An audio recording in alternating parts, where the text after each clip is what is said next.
fire needle. You just repeat all of it. Oh, you're recording now. Okay. So what had happened was it was a crisp mid-spring morning. And I was wakened by my mother, who was screaming at me, and she told me to kill myself. So I got up, not expecting to do much that day, just move some furniture around in the house and noticed some cinder blocks at the foot of my trailer bed.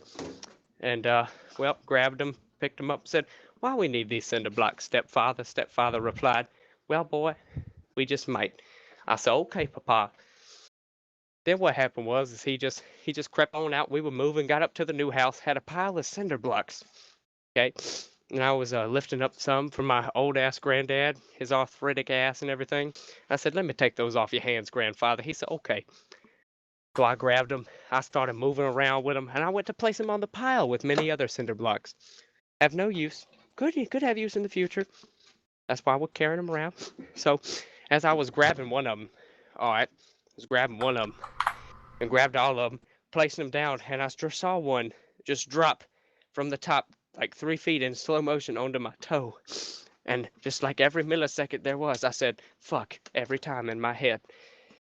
And I just kind of watched it fall onto my toe, and it broke my toe.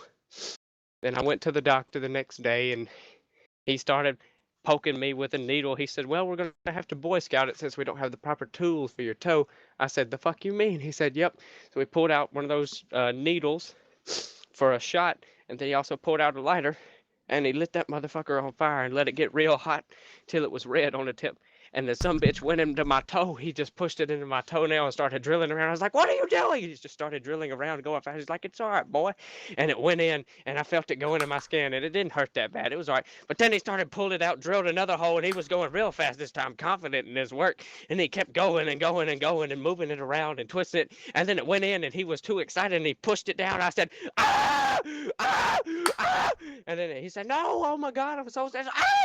And I was sitting there writhing in pain, just like a small beaten child in the corner from his stepfather, afraid to stand up for fear of being beaten again. And then I was just sitting there writhing in pain. He's like, "Oh my God," I saw the blood spurting out. He's like, "Oh, it's relieving pressure." I was like, "No, it's broken. Oh my God, you killed me." And I was sitting there dying. And then he said, "Well, here's your excuse. Go to school tomorrow." I said, "Okay." Here's your excuse. Okay. That's the end of the story.